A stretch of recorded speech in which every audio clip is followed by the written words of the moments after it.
I'm going to be discussing the upcoming FAFSA, financial aid, scholarships, things like that. And hopefully, I think I'll probably speak for 30 minutes of this hour session. And then anyone who has questions, we can go over those. So the first thing for seniors in Crosby Scholars, scholarships for Crosby Scholars will begin opening October 1st. So we're going to open a few at a time, just as we get approvals coming through on certain scholarships, but they will start opening on October 1st. Students will get a SMORE newsletter with links directly to the scholarship application.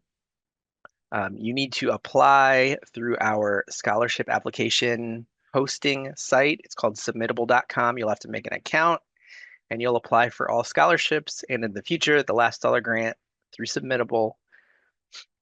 Um, there are links in Crosby Connect that, live on a certain tab, and it looks like that you can get to the scholarship application from there, but you cannot. Those links have not been, worked out on the back end to sync up with Submittable yet. So the only way to access the scholarships starting October 1st is through the newsletter. Um, if everybody can see Brianna, can you still see this, the slides here? Yeah, you're good. Okay. Um, so yeah, I'm just going to go over some information about the upcoming FAFSA. FAFSA has changed a lot in the last 2 years, and Jennifer Jameson actually sent me this presentation today. I was looking at several different sources of information and trying to come up with some, succinct slides of information about the FAFSA. But she's at this conference, NACAC. It's a national association collegiate admissions counselors. So this presentation was given today. So this is the most up-to-date current information I can give you about the upcoming FAFSA. Um, yeah, there have been tons of changes. So we're going to look at what's new, tips. There are definitely some best practices because there can still be glitches that occur. Those are way down over the last year and especially over the last 2 years. Um, but yeah, just some best practices to make sure everything works as easily as possible and as efficiently as possible for the student and the parent. So beta testing, we didn't get beta testing the last couple years, and prior to 2 years ago when they changed the FAFSA, beta testing was always a big part of it, and that's where you worked out all the bugs. But it's back, so beta testing for all students opened, I think, on Monday. And so if you would like, you can go to studentaid.gov right here, studentaid.gov/join beta, and you can, attempt to do your FAFSA right now. If you do the beta testing FAFSA, you do not need to do it again once it has its full launch on October 1st. If you don't want to do that, it will open fully on October 1st, and then you would just do it normally. Um, One of the biggest changes this year is that it instantly matches up and syncs with IRS.gov, the Social Security Administration. Uh, in the past, when a student and parent created an account for studentaid.gov, it's called your Federal Student Aid ID. Um, I would suggest they wait 1 to 3 days to do their FAFSA until everything was verified, but now you have instant verification. So you can go in, you can create your FSA ID, it's instantly verified, and then you can go right into doing your FAFSA. You don't have to wait. Um, and this is a real big quality change. I would do events last year, and a student would want to do their FAFSA, but they didn't have an account. And so then I would sit with them and create an account. And then I would have to say, hey, contact your school counselor in 1 to 3 days when this is verified and see if they can help you do it. Or I would have to make an additional appointment. But that's done with now. Uh, Accounts are instantly verified. Changes to fraud prevention. Uh, I don't have much to say about this. If you get contacted about verification, that's something you coordinate with the financial aid office of whatever college you're going to attend. Um, you know, Randomly FAFSAs will be chosen to verify, and then there is a simple process. Hopefully, it's a simple process at the college you're going to verify. Um, Probably the best change is how parents, referred to as contributors, everyone who puts their information in a FAFSA is called a contributor now. But uh, a new process for inviting parents to complete their part of the FAFSA. So the best way, this is a best practices thing, the best way to complete a FAFSA with as few potential issues as possible is for the student to go in, create their FSA ID, do their FAFSA, and then in that process, they will end up inviting their parent to contribute their information. The parent can start it first, but there may be like additional steps to get the parent account connected with the student account. So just always have the student begin the FAFSA first. They'll answer some questions, about like parent status, and then they will invite parents to contribute. So that's the best way to do it. And it has been made simpler now. In years past, you had to know uh, certain bits of information about the parent, exact name as it appears on irs.gov, social security number, date of birth. You don't need that anymore. So they've gotten rid of that because you know, I'm a parent with a student in college. I do not want to give my child my social security number, through text or anything if they're trying to get me connected to their FAFSA. So now you only need an email address. So the student invites whatever contributor, a parent, step parent, legal guardian, um, possibly them and spouse. So that you may be inviting two people. You just need an email address, and the email address that you put in will receive a code.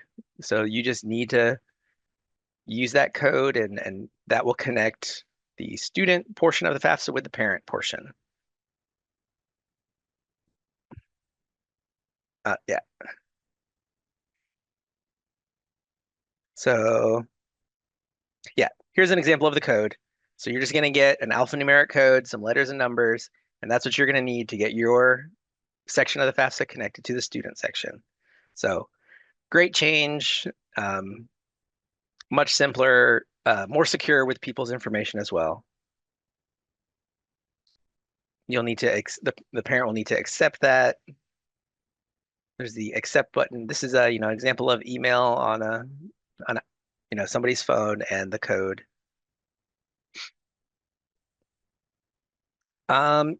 FAFSA updates related to things going on in the government right now. Um, this is as of today. Changes to uh, the student aid index and how it is calculated. Um, I don't know the exact changes. This was just changed last year. Last year, the student aid index is a number that is generated on the FAFSA representing how much a family can contribute to paying for college. It was changed last year to make more people eligible to receive things like Pell Grant. So it didn't change the amount, it didn't change the maximum amount you could get for Pell Grant, but it sort of opened Pell Grant up to more people. So more people qualified last year than would have qualified prior to that. But yet again, this is going to change, and I'm not sure how it's going to change. You know, I would expect it to go back to what it was prior, and maybe making that eligibility pool smaller. But only time will tell. When I think about this, because I mentioned I have a student in college, I have a student who's a senior in high school. Just not knowing how this is going to affect student aid in the next academic year and the ones following. My My son who is in 12th grade, I'm telling them, well, have a backup plan for your backup plan. Because, just depending on how things go, if the financial aid's not going to work out well at, one choice, you're going to need to look at your backup choice. And, you're going to need to have a backup plan for that one as well, just depending on, because, we can't predict what's going to happen in the coming months and next academic year and the one following that. So, um, yeah, if this removes Pell Grant eligibility for certain, I've been looking at tons of grant applications and just some people who are still qualify for Pell, even though their SAI might indicate they don't. That that's a representation of they have you know some form of asset that they can't necessarily just turn into cash to pay for school. So that was part of opening up Pell Grant eligibility for more people. But if that rolls back, those people who got Pell this year or last year won't be able to count on that. So um, the rest of this is just some example sections from completing the FAFSA. The number of questions has really been taken down over the last 2 years. So if you create your ID and you start your FAFSA form and everything syncs up simply with the Social Security Administration, IRS.gov, you can be done with your FAFSA in 15 minutes. So it's great. Um, mm,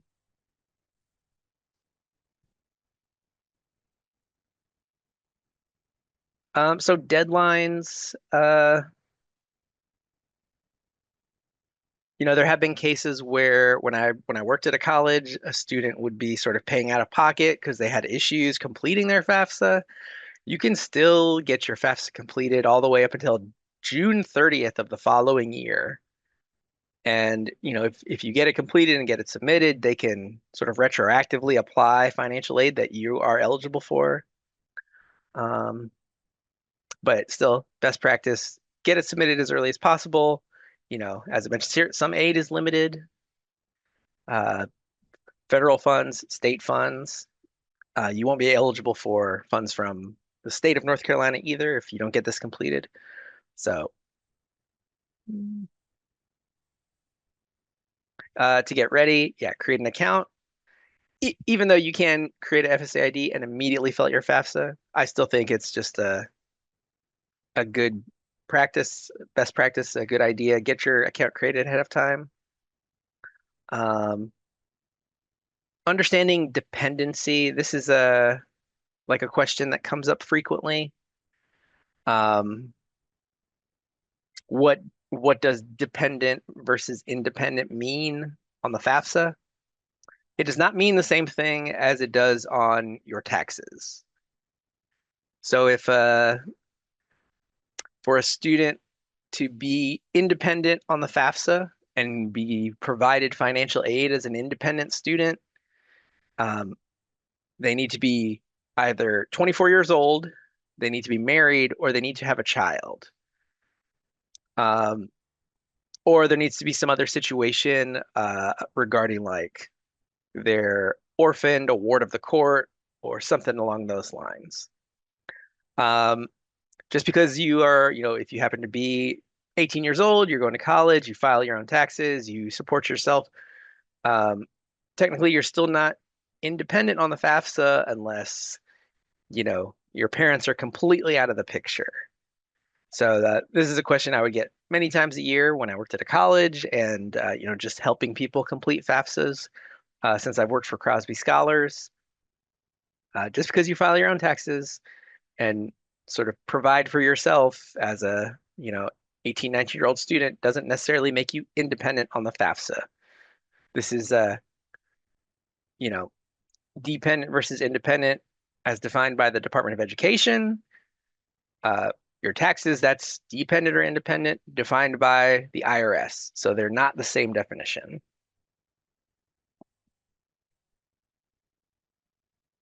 Yes, students should always start the form I already mentioned that. Um, there are helps, sources to get help out there. You can the beta is open to all right now, but if you want to do like the prototype FAFSA, you can also do that. Um, just Google, 2026, 2027 prototype FAFSA, and you can, run through examples and do like a practice run on it. And right here, student.gov/FAFSA help. Oh yeah, the like AI chatbot as well. Um, yeah, make sure you get it complete and signed and submitted.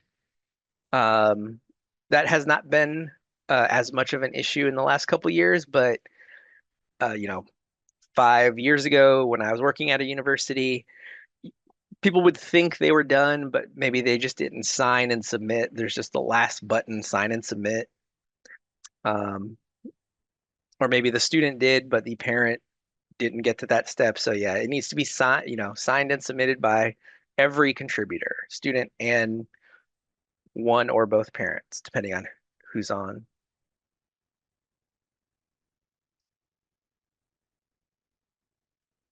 Um, Myths, I don't feel like I need to go over that. If you have questions about things, you can just ask. Um, the toolkit can be a good resource if you are, you're unsure about things. So financiallytoolkit.edu.gov/FAFSA updates.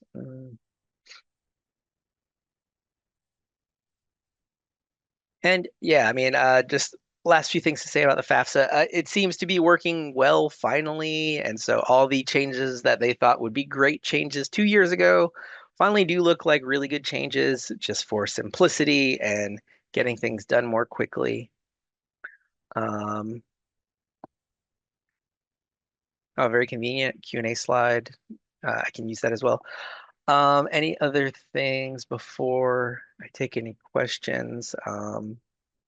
Along with creating an FSA ID and doing your FAFSA, students needed to complete their residency determination. I'm not sure where most students are right now in completing their residency. So, um, you know, go to Google like NC residency and you'll find the place where to complete that. So if you don't do that, then uh, you know, you won't get packet. You will not be charged in-state tuition. You'd be charged out-of-state tuition. So it's important to do your residency, be charged in-state tuition, and have access to funds from the state of North Carolina.